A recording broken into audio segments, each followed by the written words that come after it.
வணக்கம். இது நியூஸ் 18 தமிழ்நாடு செய்திகளை தொகுத்து வழங்குவதற்காக நான் பாலவேல் சக்கரவர்த்தி. செய்திகளை விரிவாக பார்ப்பதற்கு முன்னர் முதலில் தலைப்புச் செய்திகளை பார்க்கலாம். முதலாவதாக கிறிஸ்துமஸ் தீவில் பிறந்தது ஆங்கில புத்தாண்டு 2024. வான வேடிக்கைகளுடன் பொதுமக்கள் உற்சாக கொண்டாட்டம்.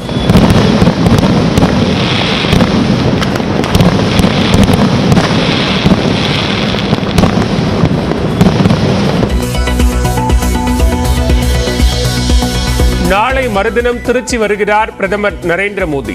விமான நிலையம் உள்ளிட்ட 19,850 கோடி ரூபாய் மதிப்பிலான திட்டங்களை தொடங்கி வைத்து அடிக்கல் நாட்டுகிறார்.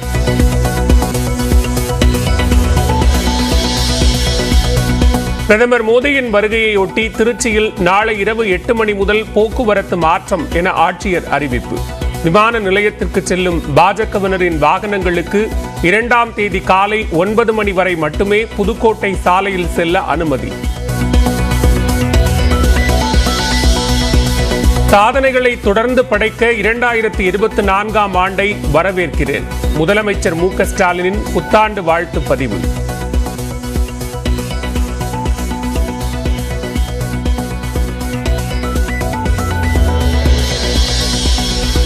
தமிழ்நாட்டில் வரும் 6ஆம் தேதி வரை கனமழைக்கு வாய்ப்பில்லை. மாநிலம் முழுவதும் லேசான பனிமூட்டம் நிலவும் என வானிலை மையம் தகவல். திருநெல்வேலி மாவட்டத்தில் இயல்பை விட 158 விழுக்காடு அதிகம் பெய்துள்ள வடகிழக்கு பருவமழை. தூத்துக்குடியில் 84 விழுக்காடு அதிகம் பெய்தது. சிதம்பரம் நடராஜர் கோயிலில் கனகசபை மீதேறி தரிசிக்க பக்தர்களுக்கு அனுமதி மறுக்கப்பட்ட விவகாரம். நீதிமன்றத்தில் அவமதிப்பு வழக்கு தொடரப்படும் என அறநிலையத்துறை அமைச்சர் சேகர் பாபு தகவல். செயல்பாட்டிற்கு வந்தது கிளாம்பாக்கம் கலைஞர் நூற்றாண்டு பேருந்து முனையம். தென் மாவட்டங்களுக்கு அரசு விரைவு போக்குவரத்து கழக பேருந்துகள் இயக்கம்.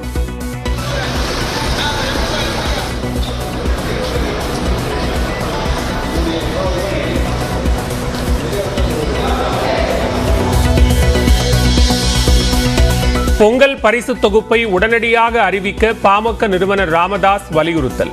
விவசாயிகளிடமிருந்து நேரடியாக கரும்பு கொள்முதல் செய்யவும் கோரிக்கை.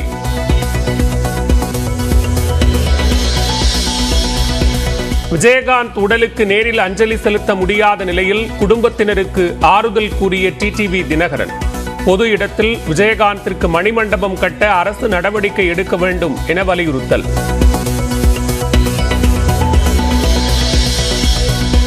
அமோனியா வாயு கசிவுக்கு காரணமான கோரமண்டல் ஆலைக்கு எதிராக 5வது நாளாக போராட்டம். எண்ணூரில் போராடி வரும் மக்களை சந்தித்து ஆதரவு தெரிவித்த சீமான் கே. பாலகிருஷ்ணன்.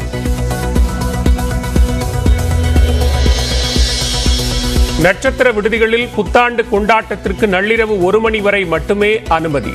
சென்னை மாநகர காவல்துறை உத்தரவு. குடியிருப்பு பகுதிகளில் ஒன்றிணைந்து புத்தாண்டு கொண்டாடவும் காவல்துறை அனுமதி அவசியம். சென்னையில் பாதுகாப்பு பணியில் 18,000 காவலர்கள்.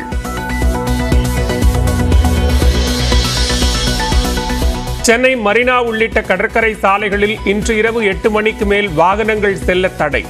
பைக் ரேட் உள்ளிட்ட குற்றங்களை தடுக்க 6,841 சிசிடிவி கேமராக்கள் பொருத்தி கண்காணிப்பு.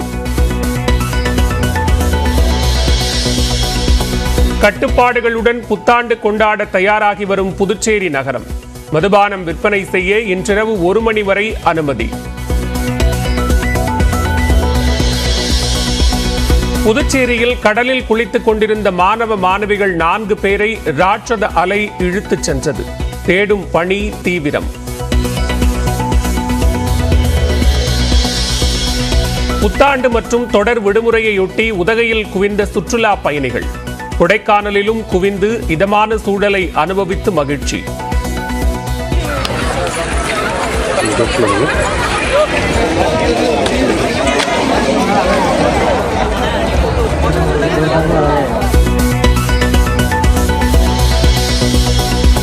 தொடர் விடுமுறையால் தஞ்சை பெரிய கோயிலில் அலைமோதும் மக்கள் கூட்டம்.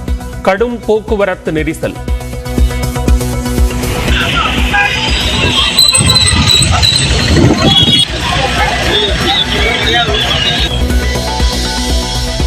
ஆத்தூர் அருகே முகவரியில் சாதி பெயருடன் விவசாயிக்கு அமலாக்கத்துறை சம்மன்.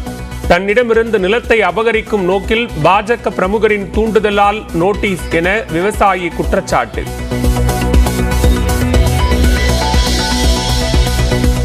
நாளை காலை விண்ணில் பாய்கிறது பிஎஸ்எல்வி C-58 ராக்கெட்.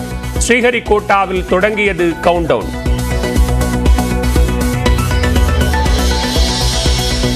பதினாறாவது நிதிக்குழு தலைவராக நிதி ஆயோக்கின் முன்னாள் தலைவர் அரவிந்த் வனகாரியா நியமனம். 2025ஆம் ஆண்டு அக்டோபர் 31ஆம் தேதி வரை பதவியில் இருப்பார் என மத்திய அரசு அறிவிப்பு.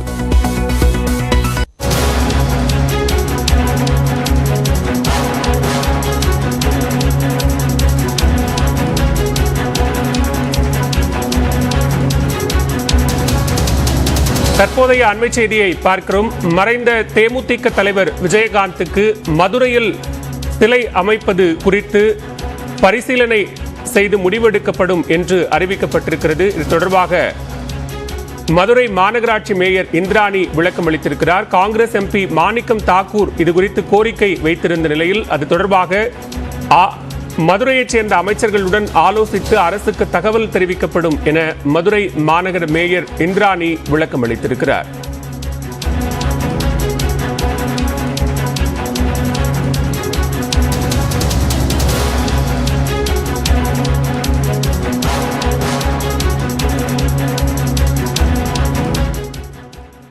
ஜனவரி 2ஆம் தேதி திருச்சி வரும் பிரதமர் நரேந்திர மோடி 19,850 கோடி ரூபாய் மதிப்பிலான திட்டங்களை தொடங்கி வைப்பதோடு பல திட்டங்களுக்கு அடிக்கல்லும் நாட்டுகிறார். நாளை மறுநாள் காலை 10:30 மணிக்கு திருச்சி வரும் பிரதமர் பாரதிதாசன் பல்கலைக்கழகத்தின் 38வது பட்டமளிப்பு விழாவில் சிறப்பு விருந்தினராக பங்கேற்கிறார்.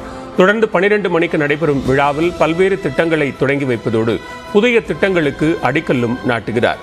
திருச்சி சர்வதேச விமான நிலையத்தில் 1100 கோடி ரூபாய் மதிப்பில் கட்டப்பட்டுள்ள புதிய முனையத்தை திறந்து வைக்கும் பிரதமர் சேலம் மேட்டூர் இடையிலான இரட்டை ரயில் பாதை திட்டத்தையும் தொடங்கி வைக்கிறார். இவை தவிர மதுரை தூத்துக்குடி இடையிலான இரட்டை ரயில் பாதை, திருச்சி மானாமதுரை, விருதுநகர் தென்காசி, தென்காசி செங்கோட்டை, நெல்லை திருச்செந்தூர் ஆகிய மின்மயமாக்கப்பட்ட ரயில் வழித்தடங்களையும் பிரதமர் தொடங்கி வைக்கிறார். 39 கிலோமீட்டர் தூர திருச்சி கல்லகம் இடையிலான 4 வழிச்சாலை உள்ளிட்ட 5 தேசிய நெடுஞ்சாலை திட்டங்களை தொடங்கி வைக்கும் பிரதமர் முகையூர் மரக்காணம் இடையே 4 வழிச்சாலை திட்டத்திற்கும் அடிக்கல் நாட்டுகிறார். மேலும் செங்கல்பட்டு, சாயல்குடி, விஜயவாடா, தருமபுரி இடையிலான பெட்ரோலிய பைப்லைன் திட்டங்களையும் தொடங்கி வைக்கிறார். இவை தவிர திருச்சி NITயில் மாணவர்களுக்கான 500 படுக்கை கொண்ட விடுதியையும் திறந்து வைக்கிறார்.